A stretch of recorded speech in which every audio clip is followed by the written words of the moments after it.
to speak of, not like the next door post-it entreating us to please return the rake. She takes us all with her into the air. She knows 3 entire songs. One is a fanfare. I'm hoping it provides a general good, as it has already done for me. Not far from here is a hillside where people figured out that standing between 2 rocks could project their sounds in a perfect acoustic balance, suggesting, as we like to believe, that things were made with our weird little voices in mind. And just below are the footprints of dinosaurs who hiked straight up the hill's face. Touching them did not make them seem more real.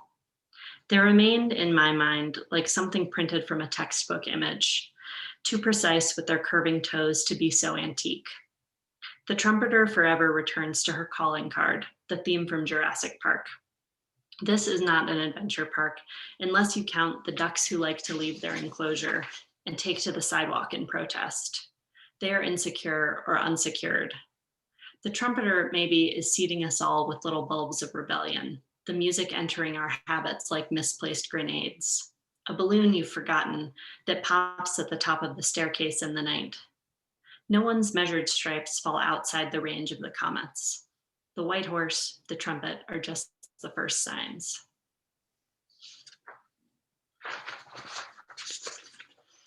I apologize for reading like a poem with apocalyptic stuff in it right at the beginning of your reading of optimism, but here we are, being ourselves. This next one's called Theory of Audacity. California, the city always with its beehive hair over the ridge, pew pew of birds pinging their locations, and California houses standing on one foot on the hills in matching hats, the styles of various revivals. I've gone out to let things gather around me. In the Barocci painting, Aeneas stands among things to be shed as skin. A wife, the rectangular walls of his home, the city itself with its empty watchtower and the tided Greeks already erasing the shoreline. The roads swerving up through the foothills like fingers traced through sand, whereas with him he brings the little sun covering his ears. A single tall stem extends skyward, its head bursting into white. They still want the machine images to confirm the eggs keep falling inside. The question is whether I am the jackrabbit taking in the morning shade through her ears, or the trees frantically waving their bloated hands around her, lacing their seeds into the ground with prayer. Things are different if you're always in sunglasses, like darker but more bearable. California dumb with its glass buildings pressing their noses against each other. California, the vinyl flooring over the ground already drained. When Aeneas was drawn out from the city walls, he went to preserve his line. To what end? How long before we adapt the swift, dense footpads of the lizards? The child's feet held always to the fire. On the highway due east, the tumbleweed lopes. There is no future here. I've told you this before.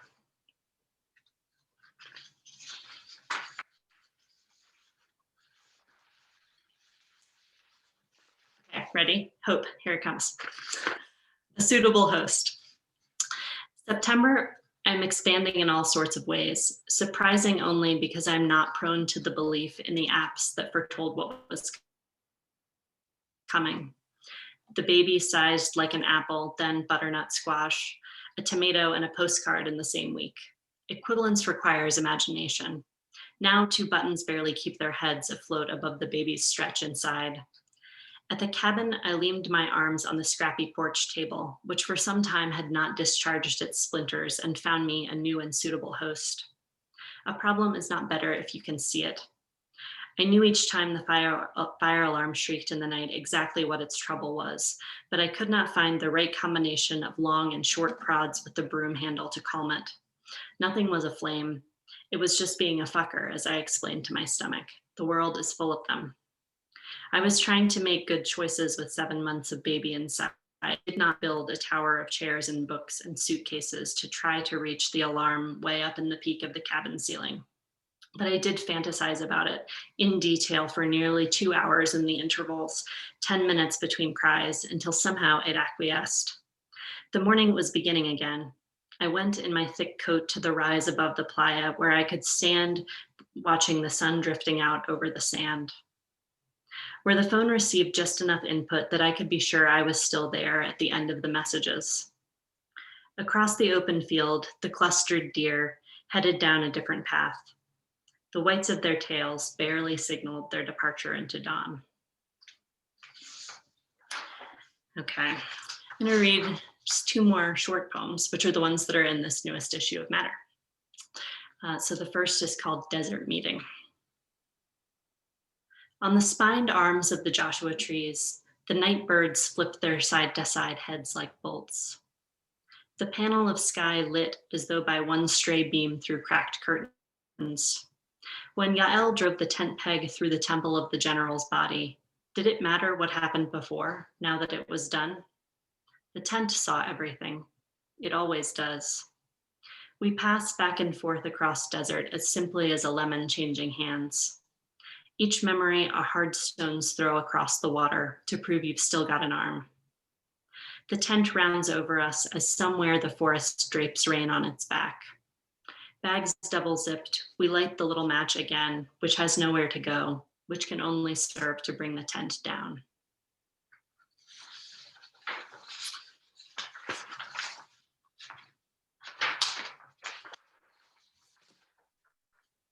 Found it. All right, this last one, is also in the new issue of Matter. It starts with a line from Marianne Moore. Landscape beginning with a line from Marianne Moore. You remember the Israelites who said, if only we had died in Egypt or even here in the wilderness. They were not standing on the bike path by the Santa Fe River as I am, bounded by lizards, prairie dogs batting at thin leaves of growth like little punching bags before gallantly swallowing each whole. They run nearly parallel to the soil, unaffected, it seems, by the sun, the stubbornness of the old bicycle and its slippery chain. A luxury to sit in the sweaty foam seat of my own choices, in which no one else is required to pool. I have just come south from a summer in which people were forever vanishing into and despite the woods holding tight around the city, finding their own portals out of this time. There's no purpose in temperance, I said to myself, evenings at the desk supporting my habitual glass of red. Be scorched or be gone. I rode the bicycle in the summer afternoons with no hat, a radical hoping to reveal my route. The prairie dogs and I shared no concern for the coyotes, unrevealed but promised close at hand, the little ants and their skyscraping humps, ample against the low brush, prickly and broad. Like them, I prefer to complain behind closed doors. I had not come all that far, just beyond the evenly housed streets and across the river bridges. I have not starved for a little tendril of my own. That's it. Thank you so much. I'm looking forward to hearing the rest of you read. Thank you, Kate. That was a fantastic reading. Thank you so much. I've always felt that like dire poems or poems that deal with like troublesome topics are always the most hopeful anyway, because they operate under a belief, I think, that they can affect change in the world. That's my line for whenever my parents tell me my poems are too depressing anyway. All right, well, next up we have Denise Miller. And Denise, this might be a little older bio. So if you want to correct anything, just let me know. So Denise Miller is a professor, artist, community activist, and poet, and co-founder of FIRE, an arts and culture nonprofit in Kalamazoo that has as its mission to encourage and respond to people's desire for authentic expression. Miller uses his work both to give voice to the interconnectedness of oppression and resistance, and juxtaposes violence against women, violence against African Americans, and violence against gays and lesbians. Her work has been published in Terror and Transformation, an anthology of sexual violence and healing by Wising Up Press, Growing Up Girl by Girl Child Press, the Dunes Review, and the African American Review, among others. So please help me welcome Denise Miller, everybody. Well, thank you very much, Glenn. And thank you, Virginia, for putting this together. It feels really good to be able to be in space, to read and to be with people who love poetry and other poets as well. So I'm going to start with a poem called Libations. And I always try to start with something for the ancestors, because typically I'm super nervous, never changes. So I get grounded. And so this poem is for my grandmother. My grandmother's house is the river. My grandmother's house is the river. Women that flee for safety habitually visit her. Because when she lived in his liquid laced with liquor. When she lived in his liquid laced with liquor. When she lived in his liquid laced with liquor. Because the bank of her river was the bend in her back, he beat into a sickle sloped waxing crescent moon and tried to leave no wish left in its empty space. He shaped oxbow from the curve of his knuckle where it weathered her cheek. His swings blew her breath back into her gullet, throated her hope between a laugh and a scream. But women who flee come to her river. Because when she lived in his liquid laced with liquor. But when she dreamed in Technicolor. I said, when she dreamed in Technicolor. So first she took the hand of God, but when he didn't protect her, she stole the hand of a lover. My grandmother's house is the house of tradition. My grandmother's house is the house of tradition. My compassless heart habitually consults her, because when she loved through a heart hollowed out by convention. When she loved through a heart hollowed out by convention. When she loved through a heart hollowed out by convention, but the crook of her arm was the break of an oar that she sliced through the wet of his whiskey slick breath, and my compassless heart habitually consults her, because she gathered the splinters, spread them like diamonds to wear on her neck, fashioned one needle point sharp and iron erect, fastened it to a strand of her hair to divine her lover's direction, tongued toward his lodestone heart with her oared precision, and dislodged throated hope, hidden in the splintered wood of her house of tradition. So I had this vision or thought that I would make that into a whole collection of libation sort of form poems. That one's the first one, and so far that one's the only one. So we'll see if it ever shifts. But so one thing I just wanted to add to the bio is the poem that is in Matter. Actually, it's called If, and it's a found poem. It's a longer found poem, but it's part of a collection. I won the 2020 Sexton Prize for Poetry. So my book, my collection, thank you. My collection from them is coming out in July, and it'll be released in the United States, Ireland, England, and Canada. And so I want to read just a short couple of lines of If, and then the corresponding poem that's my own sort of persona poem that's in the book as well. So If is in there, and this other poem is in there too. So the concept for the collection is it's poems in the voices of police officers and prosecutors and people who've been sort of watching Black and brown people killed, whether it's on dash cam, body cam, all of those things. So this first poem is just a couple of lines. Actually, I think I'll read the very first poem in the book first, and then I will go, I think that'll sort of frame it a little bit better. And then I'll go to the other two. So this poem, I wrote this poem after the verdict came down a couple of years ago, when they said they weren't going, the prosecutor said that he wasn't going to prosecute the police officers who killed Tamir Rice. So, dear spectators, and so this is actually the narrator in the book. The narrator's supposed to be me. So this starts the collection. Dear spectators, you will need a context for viewing. So first consider the noose, that birthmark ligature on railed brown bodies with retinas that finger-like trace postcarded necks of bodies born brown then noosed, born brown then picnic blackened, born brown and then trophied into ear or penis or vagina or tongue, born brown and biologied into body cammed bodies, born brown then bulleted, born brown then broken, born brown then bent, born brown then esophagus threaded through handcuff, born brown then bracketed by hashtag and period.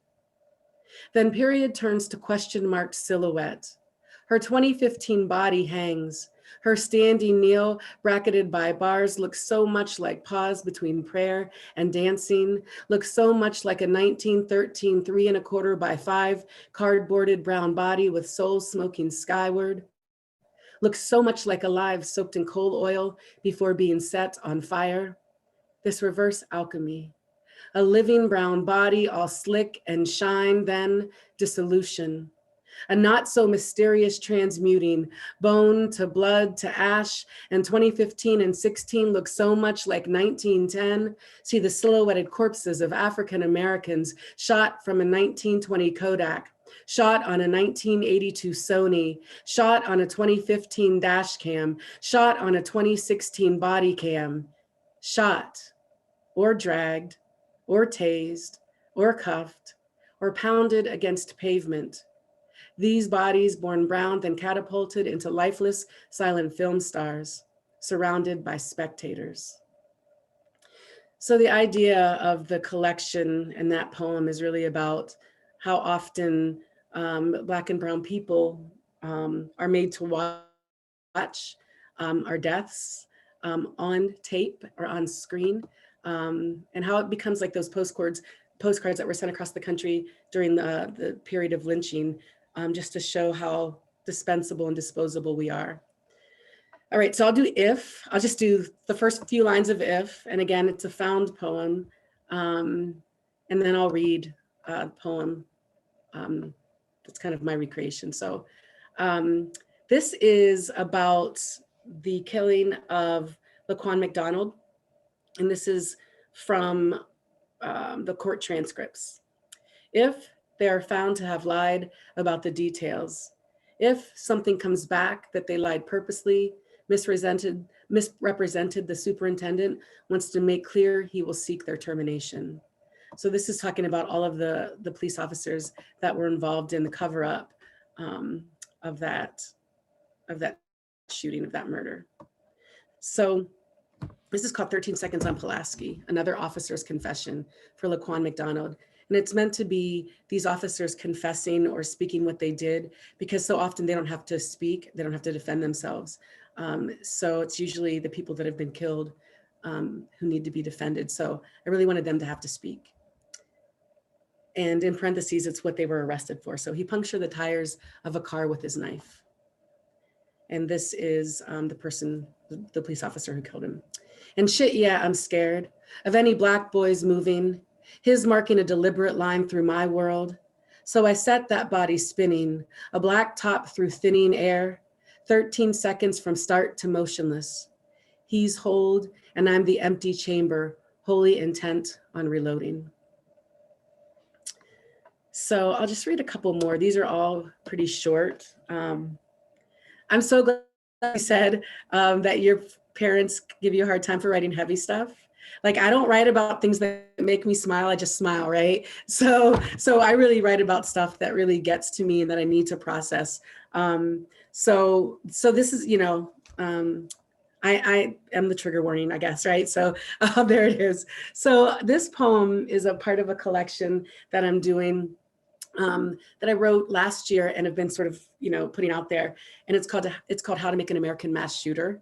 And I was really kept thinking about the ways in which our country teaches and has for a long time. And I think that we see this with what happened at the Capitol, but the way to respond to whatever's going on inside you is with a gun, right? With this kind of violence. And so this book is really, this collection is really about how we're both complicit, and I say we as a general, we in this country are complicit in these mass shootings that happen because of the ways in which we teach people quite often, especially boys, to hit first. So this poem is called Without Humanizing, and they're just really short. They're supposed to be like primers, like old time primers where you teach the ABCs or the numbers. So that's the idea. Without humanizing, give them something to put in their crosshairs. A tin can atop a fallen log, a stray cat cutting through grass, a baby robin, their belly not yet rust-colored. Later, let them cite their own targets. A student standing in a hallway, a Black man in a church pew, a baby in its parents' arms. And I'll just read maybe one or two more from that. This one's Without Regretting. Name them hero, a white knight in a too Black, too brown, too female, too immigrant world. Make them believe they are Arthur. and label the sword pulled from that stone the Ruger AR-15, whose bullet will be fished from the flesh of their first kill. Let's see. I think I'll do one more from this one. If I can find it quickly enough here. Nope, that's not the one I want. Okay, I think I might, if I can't find it in a second here, I think I will. Yeah, I think I'll stop. Oh, this is the one, okay. This one's called Without Restraining. Teach them first to fly their anger under the radar. A few broken bottles scattered across a parking lot. Buckshot battering the back window of an old car junked just east of town. A slur sprayed on a bright blue aluminum garage door down the street. It will all serve as a kind of teeth cutting. Okay, so I'll just read a couple more short ones. These are just 3 poems. Another thing that I'm working on is a collection around Black women as reluctant heroes. Sort of throughout history, Black women have gotten sort of thrust into this role as hero when, and I say reluctant because quite often they'd rather have their children back. You know, like Tamir Rice's mom would rather have his child back. Sandra Bland's mom would rather have her back. Mamie Till would rather have Emmett back. But somehow they're thrust in these moments of being hero, but it's a different kind of hero's journey than say Jason and the Golden Fleece. So these are 3 poems that have to do with that. This one's called A Black Woman's Ordinary. Fingers of right hand hugging handle of teacup. Cup clutched atop kitchen table. Tabletop tapping Mississippi goddamn with fingers of left hand. Handmade biscuits and gravy placed in oven for son or daughter or lover, now too late for dinner. Dinner dish suds splash sour on lips parted in supplication. Lord, bring my baby home, safe. Then the second one, A Black Mother's Ordinary. And this is dedicated to Tamika Parker, the mother of Brianna Taylor. Lips tug night air slowly to lungs. Lungs labor like the flurry of a butterfly, pinned but still alive. A live firefly flashes past the screen. The corner streetlight flickers on. On nights like this, see her stand silhouetted at the screen door. Door handle warm from her holding, her letting go, her holding again. Again she pushes, leans out, her head cuts dark, just far enough to see. See the screen door close as someone else's child cuts the corner toward home. And then finally, I'll finish with this last one. And this one is actually for, I wrote this after reading I do a lot of historical research when I do my poetry. And so, as I said before, I was kind of looking at Black women as heroes throughout history. And I had this fellowship at the American Antiquarian Society a couple years ago, and I ran across this woman named Elizabeth Freeman, and she was the first enslaved person to sue for their freedom and win in 1690. And she sued on the basis that she was a human being, and that because she was a human being, she should be able to own herself. And she took the name Elizabeth Freeman. Freeman is the last name because she won the suit. So that woman, Elizabeth Freeman, is one of the poems in my collection, but this one in particular, another historical person, this one is for Mamie Till, Emmett Till's mother. Let the people see what they did to my boy is the title. A farmer found him in the Tallahatchie, his neck tied to a Glendora cotton gin fan, his body floating despite that weight, hand welded to his neck with barbed wire. Maybe his belly, bulging a stuffing made of river mud and pawpaw leaves, left him weightless, or maybe what kept him visible were his mother's prayers. So thank you. Thanks a lot for listening.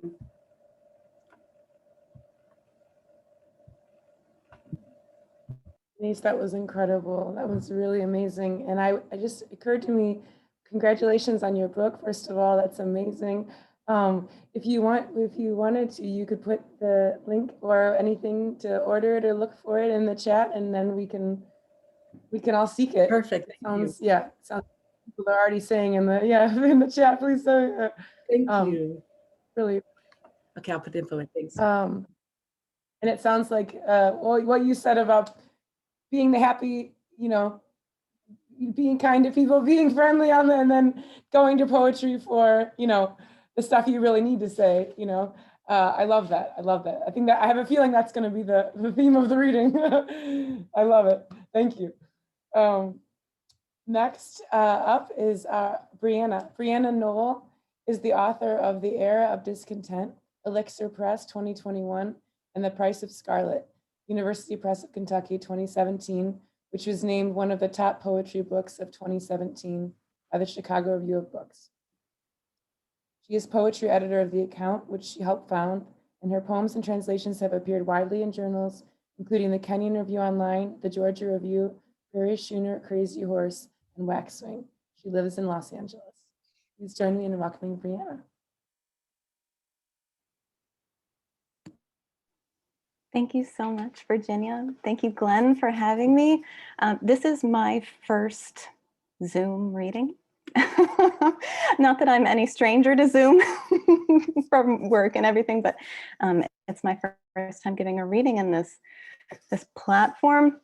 So thank you so much for being here, and perhaps for your patience if necessary as I navigate everything. So I have 3 poems in Matter issue 28. I'm going to read 2 of them for you, and then I'm going to read a few poems from The Era of Discontent, which officially comes out on Monday, but is technically available now. So I'll start with a poem from Matter. It's called Some Kind of Disaster. I won't say much about it, but it's a kind of speculative poem about the world coming apart. Some kind of disaster.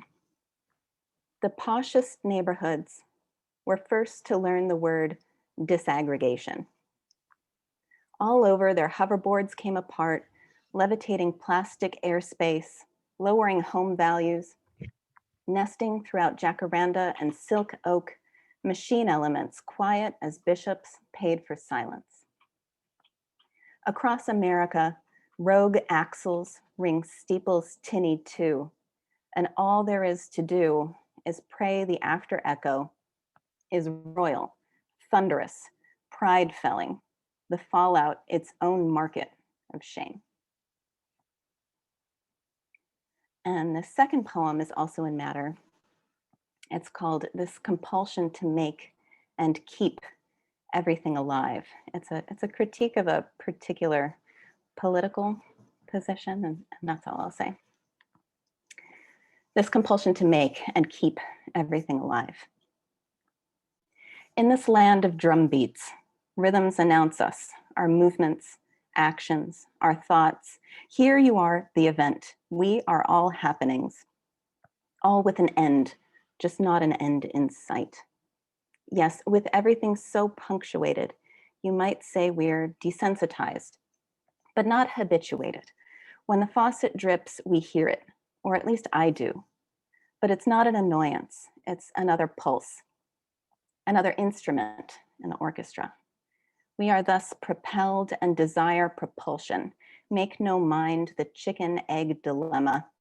We value differently, so it should be no surprise we react perhaps too harshly to a slowing of the tempo, to diminuendo. We have a responsibility to every beat, no matter how ridiculous. Everything that sounds like a heart, is alive, is all our lives, is the only thing worth living for. And so this is the book. I'm very excited about it. I'll read a couple poems from here. The first is the poem from which the collection gets its title. It's not technically the title poem because they have different titles, but you'll hear The Era of Discontent at some point as I'm reading. The poem is actually called Aesthetics for Toxic Times. This is the era of building and taking apart. Our landscapes and skylines changing, shaken as the tectonics of the moon. We pulp our knuckle bones, clawing down skyscrapers, run the blood across our brows and into our hair. From blimps, we drop methods of destruction to explode what we cannot implode. In the dust that rises, the sky reluctantly engages in a perpetual game of hide and seek. So we've begun to think of the universe as a cauldron boiling madly away. Forget empiricism. We make what we want to know. And what's next? We can only raise and raise so much. This isn't hyperbole. We're terrified of entropy, of the world as it once was. This is the era of discontent, where imagination's gone mad, a canoe set adrift in Styx, carrying the intractable dead, who can't help but catch a glimpse of Charon, forgetting, of course, his malice, his keen gaze. When we topple the craft before we think to pay our coin for passage, who do we doom to wander unmoored? And this next one closes the first section. So it's going to, it has a kind of pivotal position if you're thinking about ordering in a collection. It's called Thinking is Bound to be Unsettling. According to the world makers, it is how we come into presence. We see an autumn hawkbit and confuse it for the dandelion. We look for the milk in its stem and shed something like a carapace as we find no trace of white film. This is a different tide, the mind set to thought. We can re-evaluate our notions of glimmer and sloth. We can blackberry. In this way, someone can compose a symphony percussed by airplane propellers and the after echo they leave in our ears. It's not the on and on and on of the daily routine, but a performance, one mind transferred to many. It's not important that we're there, but that we're listening. Even if the propellers are hidden, we can imagine their heft as they slice the pollen in the air. Most of what we're told is garbage, and we can laugh at bunglers who design drones that fail to deliver our takeout orders to the right address. But you must admit that what's truly dreadful is to think of others thinking. No one knows this better than Hedy Lamarr, who watched men think and think her daft, her beauty not a veil but a lead-lined smock. She was not made any less real when they turned their minds from her. No, in thinking on herself, she found a way to make herself radioactive without burning from the inside out. And I'll just read one more for you. It's called Espionage. In the yellow room, their voices muffled by women too loudly touching their pearls, they tapped yellow cake. They blinked terror and plot and imminent. They were journeymen trained in the art of language and its stranglehold on sign. To free themselves of words would be to find a more reputable truth. So they studied horses' cues, arched neck, ears pointed upwards or back, a sigh through bared teeth. But this was a fight for the sanctity of human life. There could be no botched signals. Best to eliminate the human factor altogether. They let the horses become the messages and the messengers, the interpreters too. It took some letting go, some long nights in blue rooms, reading the smoke curling from their cigarettes like contrails, but soon they let the world do all the talking. Thank you.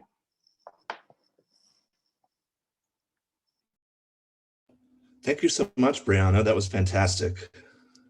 There's a lot to like about Zoom readings, I think. So welcome to the Zoom reading experience. Our next reader is Priscilla Wathington. So Priscilla Wathington is a Palestinian American writer, editor, and human rights advocate, currently serving as policy and communication specialist to the Norwegian Refugee Council. Previously, she was the managing editor of the child rights group Defense for Children International Palestine. Her chapbook, Paper and Stick, is forthcoming with the newly launching press Tram Editions. Her work explores the bureaucratic mechanisms of Israel's permit regime and how these manufactured systems generate and propagate both belonging and estrangement. She is based in the Bay Area. So please help me welcome Priscilla Wathington, everybody. Thanks so much, everybody. Really great to be here with you all. Thank you so much to Glenn and Virginia. Obviously, just amazing company you keep here. What a testament to what you've built at Matter. So thank you for making that space. I'm so grateful that 2 of my poems were welcomed there because I don't think they are welcome many places. I've got 2 poems that I'm gonna start off with tonight that were at Matter, Area C and Plastic Soldiers. And for those of you not familiar with the terrain, Area C is a part of the occupied Palestinian territory that's under Israeli security control. The map, emphatic with line, grayed out areas, declaratives of spellings, conqueror streets, shrinking seas, tell me what difference whose name we pronounce over the pothole. Fiat's course tires crack into earth, begotten of sergeants, swallowtails, topsoil, profiling how much runoff, owl, rain, estrogen. Below other horizons, other names for skulls. Let's agree. The map, self-portraiture. Parse its starvations. Cannot point us south. Plastic soldiers. What if every desire in your life had a checkpoint, manned by tiny green soldiers, poured on a factory line that began with a giant bath of toxic swirls, cooled in batches into predetermined postures, some leaning forward into an enemy that is open-ended for you to provide, some standing perfectly erect, fused to a gun that will elongate, not snap, if chewed. For simple agendas, Jaffa oranges, a trip to the sea, a single figure will do.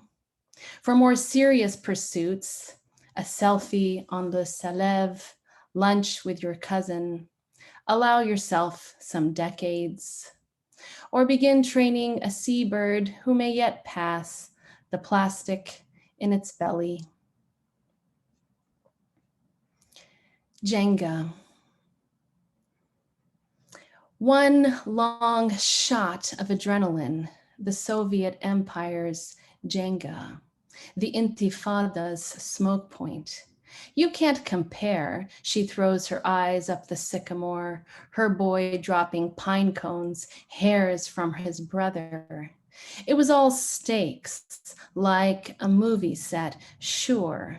The red's more purple than brick, the black sheet behind oily, spill, the night's Liberty Bell, vodka, electronica, the day's piano, Miss Anna, who fled the Union, carbon from a trapped square, taught only funeral marches, onions boiling behind a handleless room. Yes, there was also a robot who detonated a falafel lunch. The time your mother stopped a plane with her bra. Don't tell them these stories, the ones where the mourning dove has sponge bullets for eggs. The boy perches on a limb of wood, pale and pliant. I'm going to read a few poems now that are from my forthcoming book, chapbook, excuse me, Paper and Stick, by the wonderful Glenn Shaheen as one of the editors and Elizabeth Hiscox. So excited. And many of the poems in the book, in the chap, were inspired by work I was doing at the time with Defense for Children International Palestine, where we focused on Palestinian children who were arrested by the Israeli military. And I was working on a report on solitary confinement at the time. So there's a lot of language that sort of comes from that thinking, that world of documents. Interrogate the breaks. They blindfolded me and did the same to Montasser. Their skipped stops, hesitations, cardiacs, tied my hands behind my back with my own belt. Insomnias of heat, aerial police station. The dropped phrase, we're the named, strip searched me, then they buried, check the usual place, tied and re-blindfolded me. Under the skin, the liquid forms a pocket. At first there were 4 of them. The splinter may dissolve in time. That was the last time I saw Montasser. Into the tissue, a temperature was controlled manually. The cell was so cold. Policy to extract every foreign. I could not close my eyes. Body, be sure the blade, clean. I confessed to the accusations made against me. I just. White Kia. What happened to me was a mouth. White Kia pulled over. Inside a wave curl, a common gnaw, kidnapped us without saying a word. My ribs prayer in its cavity had their handguns, bowels of clam and merman, threw us into the trunk, sink all bubbles into the illustration, felt my body was breaking. The list of unknowns long. They took us like lanternfish that dark away with their tiny lights, a mattress that had not seen the sun. Each day, my commune with the whale refused me water. Its wants appears, forays of sudden color. Just because I called Abu Amir a rat, we ask what we are in common denominators. My friends who confessed against me, what of us? This next poem, which is the last one I'm going to read from the forthcoming chap, is called Silicon Wadi. To give you a bit of context, I'm actually going to read a little segment from the Jerusalem Post, an article from November 2nd, 2020, which is where I drew the title from this poem, Silicon Wadi. The Jerusalem Local Planning and Construction Committee approved a master plan to develop Wadi al-Joz area of East Jerusalem last week, including the development of the Silicon Wadi high-tech area. The Jerusalem municipality announced on Wednesday, as part of the program, about 200 Palestinian-owned industrial buildings would have their tenants evicted and be demolished. The businesses will be moved to complexes in Isawiya and Tuba in East Jerusalem, according to the municipality. The purpose of the program is to maximize the potential of this central area for employment and tourism through the rebranding of the area. Silicon Wadi. Sore to the eye are we, rough-hewn along the forehead, industry of calf and car parts, of pajama, the kind you wear in a house of kerosene by day, hot water bottle by night, of a hankering for rose water and sheep intestines.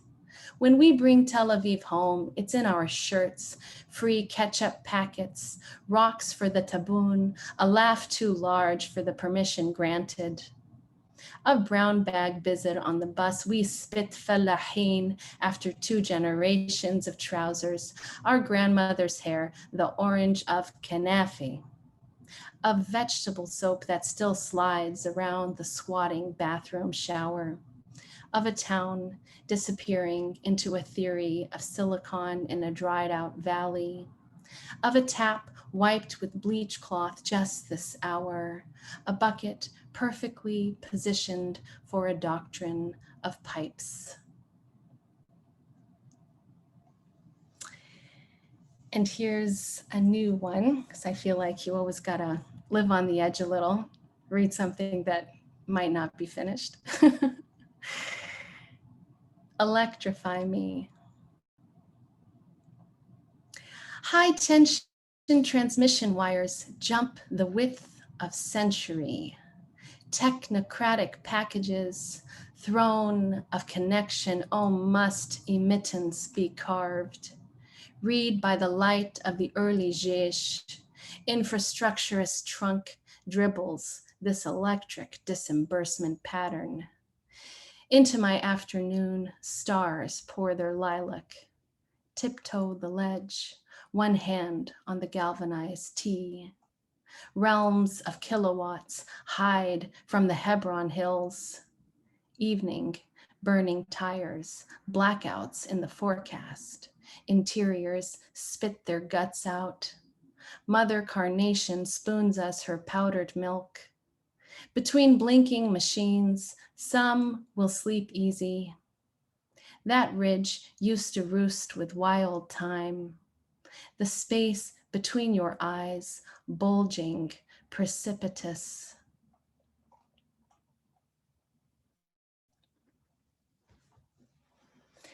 Boomerang. Crisis averted. Nail missed. Lights curl the bend, pedal down. Are you awake now that the dawn is unrated?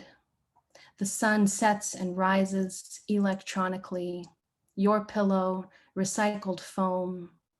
Your hand sanitized with aloe. Hello goes out and comes back again, a boomerang. Line breaks lead the way. Oh, say, can you see if you were on the street that day? Spokesperson, count your likenesses. Forget to pray. Eat like a white girl till your breasts are sticky tack. Your eyes mirrors that point backwards. Repeat.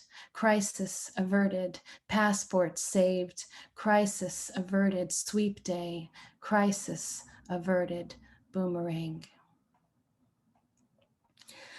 All right, I'm going to end here on a kind of broken anthem called "This Poem Will Belong to Its Nationalist Critic." Palestine, the chair, a meth addict, rocked you. No middle space, mutawassit, your weather and mine. You have a box of candids in your private darkroom. I watched you also, beside a soldier. In that Israeli theater, everyone was a soldier. We're sometimes on the inside and the outside of a thing, a succulent jutting out of its terrarium. When you said, I don't look like an Arab, I wasn't wearing eyeliner. Can we agree the mute have developed certain coping mechanisms? We're not trying to find the identity of the soldier of the unmarked grave. The anonymous dead are the most productive dead. We have the unspeakable in common. We both crawled out of jars to get here. The difference, how much our journeys crossed out.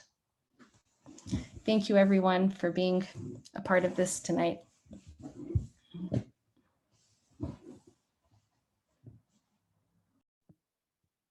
Oh, Priscilla, that's amazing. Oh, we have the unspeakable in common. That whole reading, the word electricity and electric kept coming up, and I don't know about other people, but I literally, like, my entire body is tingling right now. That was amazing. I think for people, for all the readers, I know people would love to further pursue your work. So whatever you can link on the chat would be great, and we can all continue the conversation from here.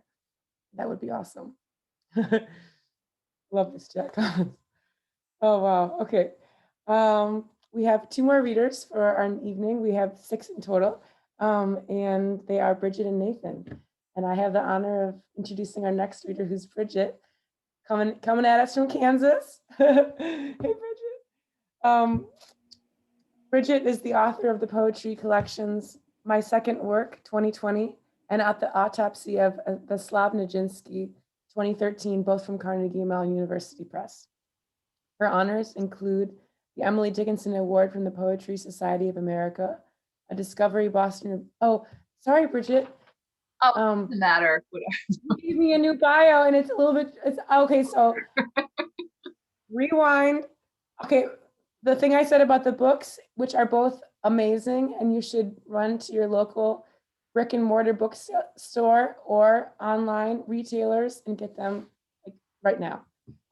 My Second Work and At the Autopsy of Vaslav Nijinsky. Her poems have appeared in the New Yorker, the New Republic, Best American Poetry, Poetry, and elsewhere. Bridget lives in Kansas City, where she was born. Please join me in welcoming Bridget. Thank you, Virginia. Thank you, Virginia. Thank you, Glenn, for hosting this space for all of us tonight. I'm honored to be here with everyone here. I feel like these happen the way they're supposed to happen, and who's there is who's supposed to be there. And so they kind of have their own magic bubble from the beginning. So thank you. We can all share it together. And I also wanted to thank Glenn and Virginia for accepting 2 poems in Matter a handful of years. They're from this book, but it took me a while.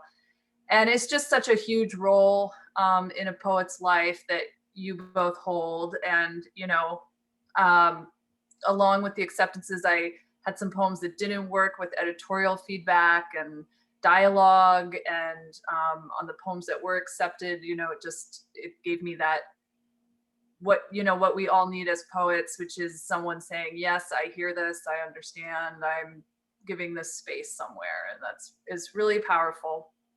So I'm going to read one of the poems that was in Matter, and a couple other ones. So this poem is called Casa Presidente, which is Southwest Key, which is Chalkbach LLC, which are 2 Brownsville, Texas real estate developers. And the title of the poem is I wrote this poem in 2018 during the Trump administration, and it was when Southwest Key was most prominently in the news as one of the facilities that was being used by the Trump administration to illegally detain minors that were illegally taken from their parents at the border.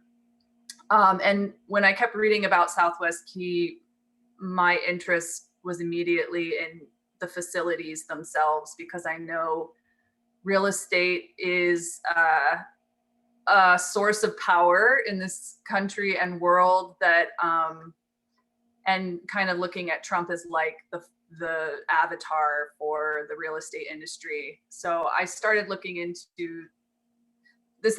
This is a lot longer than the poem even is, but I just wanted to give that preface, because once I started down that trail, that title is literally, that's the reality of who is at the bottom of that very purposefully difficult to ascertain chain of power.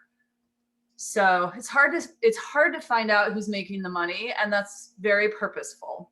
So I'm just going to read the whole title again on purpose, because I know it's long. But Casa Presidente, which is Southwest Key, which is Chalkbach LLC, which are 2 Brownsville, Texas real estate developers. And then this poem is about the Trump administration. Also, in 2018, their connection to the Christian right was not as in the open as we found it, even in the last month. the dialogue around that was a lot more veiled a few years ago. So this is sort of this was how I was seeing that in 2018. His name is on their lips and donut dust. Sunday morning, they set down their styrofoam cups to speak.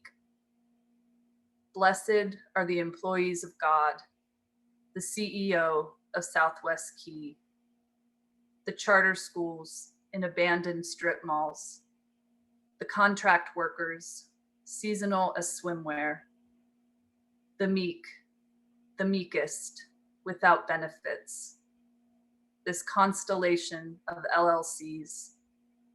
May its light trickle down upon their hair at the Halloween superstore that rotates in and disappears overnight. Latex masks on makeshift shelves, bloody mouths, empty eye holes. Trick or treat. Someone open the door, please. Someone screams. What kind of fear is this? It feels new. Hush, hush. His mysteries are not for us to understand. And this is one of the poems that appeared in Matter, and it's called Revenge of the Nerds, 1984. I did write most of this book post Trump being elected, and this poem is responding somewhat to the idea of hope that was the preceding administration's the idea of hope that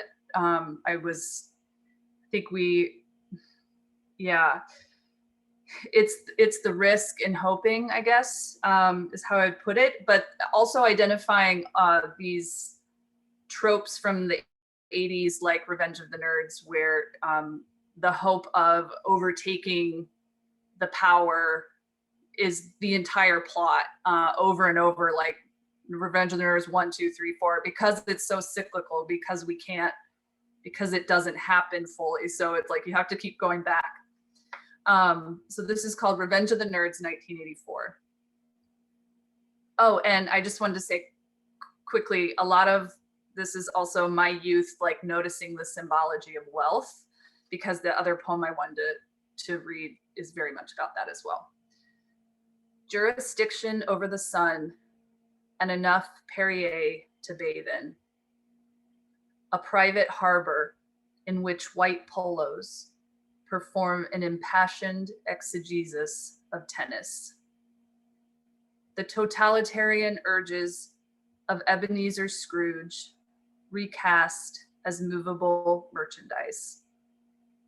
Tenderness as irreversible pity, a shitty play on weakness. Inherited financial literacy disguised as higher education. A revenge fantasy to mitigate risk. Hope as rigor mortis. And in terms of like the mission of Matter, I think this one's a little more in the orbit, but it's called My Second Job, and it's also a young person observing sort of the symbology of wealth around them and what that looked like, which, especially growing up in Kansas, for me, was very much associated with people who went to the sea. I just thought anybody who went to the sea was like super rich, because we didn't have that access anywhere around us. We didn't fly places. So it was just like, this poem is kind of about a young person observing those, what those things looked like in image, and then finding their own idea of power. So this is called My Second Job.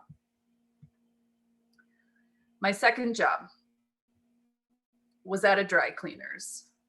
Straight up thief.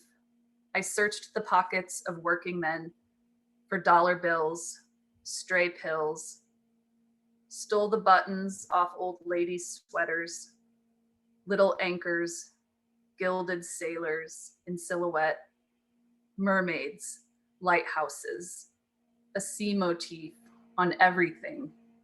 I'd never seen the sea. I lived in Kansas. First thing each shift, put my mixtape in. The Breeders' Pod, Steve Albini, Patti Smith, her second record, Pissing in a River, Watching It Rise. Kurt Cobain, Kate Bush, The Hounds of Love are hunting. Once someone dropped off a Prada blazer. I took it out of the protective plastic. I wore it while I ate cheese pizza and used my sleeve to wipe my mouth, alone in the back by the steam machines. I spent a year dressed like Sandra Bullock in a rom-com, circa 1995. Someone recovering from head trauma, amnesia, or falling in love with their personal assistant. I was in love with the cover of Radio Ethiopia, Patty's jumpsuit. How could I get my hands on one of those in Kansas? Thank you. I really did wear people's clothes, which is not cool. And anybody, but that's okay. That's my confession for the evening. I was young. Thank you so much for having me. Thank you so much, Bridget. That was amazing. Well, we have one more reader, and I have the pleasure of introducing. Yes, Nathan McClain is the author of Scale from Four-Way Books 2017, and his second poetry collection, also with Four-Way Books, is forthcoming in fall of 2022. But we don't have a title for that, Nathan? We do not. I've been going back and forth with it with my editors. So yeah, so far I think it's going under the title of The Good Book, but I'm toying around with a couple of other titles with it as well. So we'll see. Well, regardless of which, let's welcome Nathan, everybody. Yeah. Thank you so much, Glenn, for that introduction. Thank you to both Glenn and Virginia for having me here. Thank you to all the readers who have already read, and I've so deeply enjoyed this reading, most certainly, and it's been a wonderful reading to be a part of. And just, I'm always grateful for just the friendship as well as the camaraderie of both Glenn and Virginia. I could spend the entirety of the time, my allotted reading time, gushing over Virginia, but that is not necessarily why you're here. So I will, only 3 poems this evening. And again, thank you to all the readers who came beforehand. The first poem that I'm going to read was published in Matter issue 25. And this poem is entitled Bear. And all of these poems that I'll read tonight will be in the forthcoming manuscript with no title, of course. Bear. That winter, snow dusted the hemlock, each spiked cone. Snow salted my hair. It was that long, that winter. A black bear cub curled beside me, hers a dark honeyed sleep. If this were a fable, one could sleep the whole winter without interruption. That's how long it felt as the bear cub and I kept each other warm. She had no clamp, no shackle or trap marks in her fur. Of course, I checked. Carefully, I peeled fat gray ticks from her back, but I was gentle then. Sometimes it was my turn to wade waist deep into the river, and that was fine. If we were lucky, there were fish, though no fish would consider this luck. Sometimes the bear cub seemed to stalk a smell, sniffing, I assumed, her mother, but it could have been anything that winter. You wonder what there is to learn here, other than This is not a fable, other than whenever I woke, the bear was always a bear again.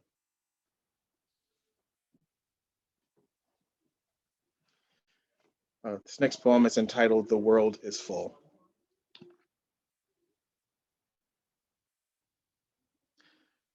I saw the wolf outside the window, in the backyard, near the park bench, nearly stripped of all its paint. Or I thought it was a wolf I saw, insomuch as I even called, "Wolf, wolf," through every room of the farmhouse. It was quite the spectacle. False alarm, one might say, as if explanation were a kind of comfort. I was not comforted. My panic startled me, the way one can be startled by something he's read in a book he's forgotten he owns, that he can't in the slightest remember buying while thumbing over the other spines. All those titles huddled together there on the shelves. Out of nowhere, we say in these cases, where did this come from? How had I missed this? The wolf seemed to come out of nowhere, or maybe from a book I remember read to me as a child, some cautionary tale, a window capable of being looked in, seen through, if you were brave. It was not a wolf outside the window, it was a coyote, but with a wolf's bulk, its metallic flash of fur, its appetite. I admit I was afraid, not for myself, but for the chickens. I looked out the window because the chickens clucked so madly, like children at a school running amok. The hens flapped at the glass, the chicks instinctively slipped out of sight into the taller wet grass. No, it was not a wolf. Of course, I knew the difference.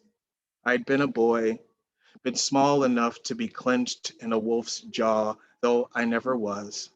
I was safe. I wanted to save them, but the commercial in the background insisted the window for savings was closing fast, then faded to black, as they do when they're done.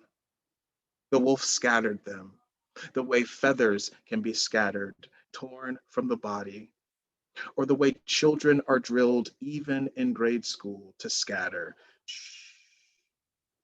We prepared for this now. I called wolf. I clapped at the glass, which I've been told makes a difference, and I wanted things to be different. To the chickens, it must have looked as if I took delight in their predicament. And who would tell them otherwise? The world is full of suffering, it's true. Why not delight in that it's yours, not mine, for once? The coyote slunk away, or the wolf did. Something dead, I thought, between its teeth. I was afraid, though I went out to look for what was missing, what was lost to the woods. 10 chickens, 2 chicks. I counted them, like I tally all loss. What it was scattered, the way one might scatter bird seed in the yard, or how one might scatter a child's ashes to the ocean's indifference. I had been a boy, lost among the woods as in some fable, or maybe not lost, just the shade of tree bark.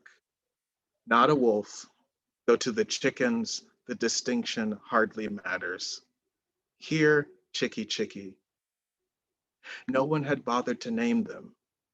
To name them, we believed, would make them harder to kill and eat, but how wrong we were. I believed I could save them, or that saving them meant I loved them, that my love was good for something. And I'll close with a poem that's been just entitled Multiple Choice. And, and thank you all again for being here. Multiple choice. dull, bulky, previously owned. It was usually tucked in my backpack, next to algebra or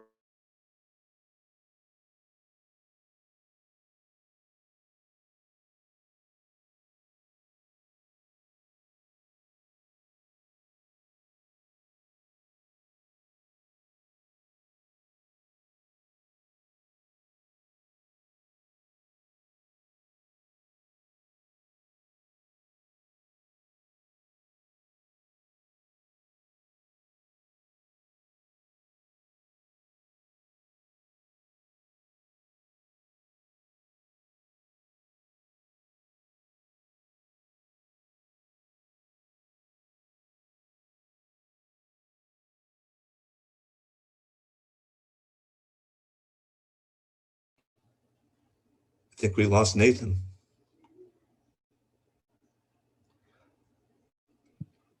Do you have a bad connection or? He froze and then now he's gone. Oh. Oh dear. Oh, right in the middle of an amazing reading. Well, let's wait. Hopefully he'll, maybe, I don't really know that much about Zoom, but maybe Brianna, you Zoom a lot. Is it, if someone freezes, is it sometimes they will It's lose the usually a connection? connection problem. So he might be back. Okay. Somebody want to text him? I can text him. That'll cost you an international text message. What? Oh, because I live Yes. in Canada? I think I have international everything at this point. They just charged me like $1,000 a month and I can, no, I'm kidding. But no, hold on one second. And that's Jessica, are you on this call? No, okay.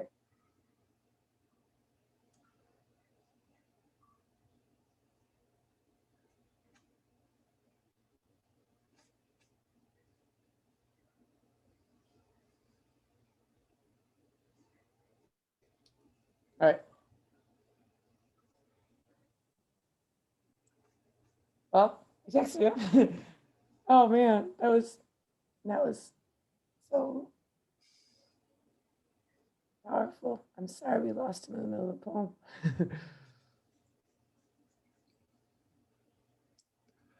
Well, not to be biased, but I think like so far this gathering has been one of my favorite Zoom readings I've ever attended. I was gonna say the same thing. And do other people feel that way? There's an energy and yeah, I'm really, really moved by this. Yeah, it's really, really awesome. I feel it's one thing to say rhetorically, oh, we're all in this together with everything with COVID, but the energy on this reading is, oh, he's back. Okay, great.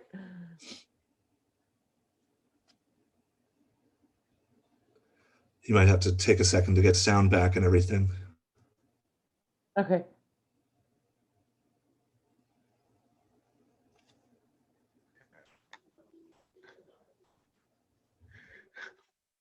So sorry about that, everyone. I think I'm back. Yes, yes. Awesome encore at the end of I know. This is... Came back. You were only like 2 lines into the third poem. Yeah. Yeah. Okay. I don't know how that ended up like how I ended up losing some things there, but if folks are still around, I'm happy to to read that, and then I will and then I'll leave you to your evenings. Thanks for sticking around, everyone. So I'll just start that one over. Sorry about that. That is for I forget who it was who had only attended their first Zoom reading or was only doing their first Zoom reading. These are the very like uncommon, unfortunate perils. But lastly, this one is called multiple choice. And thank you everyone for sticking around. So sorry about the technical difficulties there. Multiple choice. Dull, bulky, previously owned. It was usually tucked in my backpack next to algebra or earth science and my gym shorts. US history. Some old zine drawn on the cover. There was a teacher classroom number, I was this many years old. There was time which was set aside every day. I had a locker, a combination. I sat at a distance that softened the edges of white chalk on the board, poor vision, though even that didn't make me much care to commit the past to memory, except to darken the right bubble on the test sheet. Christopher Columbus discovered America in blank. The Declaration of Independence was first signed by blank. Blank assassinated Abraham Lincoln. Answers were simple and dependable. Black and white. You were remembered for better or worse for what you did, what you refused to do. So every year, Rosa Parks sat unmoved, Dr. King dreamed, and I recorded it as if for the first time. I've heard textbook sometimes used to describe an act as flat and predictable as a stretch of country road, miles of the same cow lying in cut grass, slowly chewing cud with the effort or patience it might take to grind the difficulty of any fact down. Robert E. Lee surrendered at blank to end the Civil War. At the end, my mother once said, every battle is lost by someone, has its casualties. Bronze monuments erected to the story, or some other old scene just as dull and clunky. Until blank, years before I met my wife, I could have been dragged off for simply glancing at her, which I do often, and too long. The moral? Who knows? Maybe, if you're lucky, you outlive the usefulness of such knowledge. Besides, it's a new world. I own the Riverside Shakespeare, 2 biographies of Coleridge, my shelves lined with the past and its usual despairs, its joys as well. Sometimes I look. Sometimes I get swept up in all the looking. There is rain. Someone returns home. A letter arrives with the expected news. A cat on the windowsill, asleep. My wife in a rocking chair, quietly reading. Everyone keeps asking when we will finally have a baby, because it's a thing we can choose now. I mean, how lucky is that? Thank you everyone for listening, and thank you for being here this evening. A great, great pleasure to read for you all and to read with these other awesome readers. That was fantastic, Nathan. And what a testament to the crowd that like nobody left for like the 2 or 3 minutes that you were gone. So let's do one more round for everybody, and you can unmute, and if you like to clap out loud, you can. Yeah. Oh, there's Lori, my wife, who is Yay. Well, fantastic readings, everybody. So thank you so much for joining us and reading your work. Like I said, I'm not being biased. Like this is really one of my favorite Zoom readings I've ever gone to. So this was amazing. I 100% agree. I'm neutral, unbiased. The poems, the energy, yeah, just really, really fantastic. And Nathan, what an awesome epic poem to end on. I love it. I was just gonna see how people are, please post whatever you want us to read and further pursue. And I'll be captivated for the rest of the night, dreaming of these lines of everyone's. So post whatever you'd like us to read or order or look into on the chat. And for those people that are on the Zoom reading that have never submitted work to Matter, but who are poets or who write prose, even Glenn and I would love to hear from you. My partner keeps telling me, stop saying www. www. mattermonthly.com. I'm sorry, I'm born in the 70s. It's not going to change. So www.mattermonthly. I'm just kidding. Anyway, we'd love to hear from you. And Priscilla's info for her book will be out soon, so be sure everybody to get that too. So awesome. As the editor of that Chapo Press. I don't want to put the address there yet because it's like I sort of filled in all the pages with like goofs and jokes, so nothing really is up yet. So, but it will be up soon. So keep an eye. We'll talk about it on the Matter page and yeah, and keep an eye for a next Matter reading. I really this was a blast, and I mean I'm sure we'd really like to do it again. And if you all want to come be in the audience again, then that would be fantastic. Or read, yeah, read, come to the audience. Yeah, I felt this very sure sense that we were all holding a space for each other, and I'd love to see that continue, in person as opposed to just on the page. So thank you everyone for coming and being here. Thank you. Thank you, Glenn. Thank you, Virginia. So much. Our pleasure. Thank you, Glenn. Thank you all. Thank you. All the readers, great. Captivating, all 6 of you, truly. Yeah, it was fantastic. Thank you all. Thank you again. Cheers. Guys.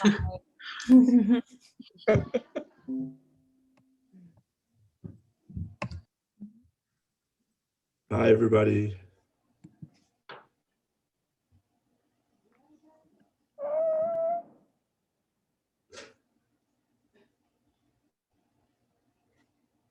That's awesome. Me too. Glenn.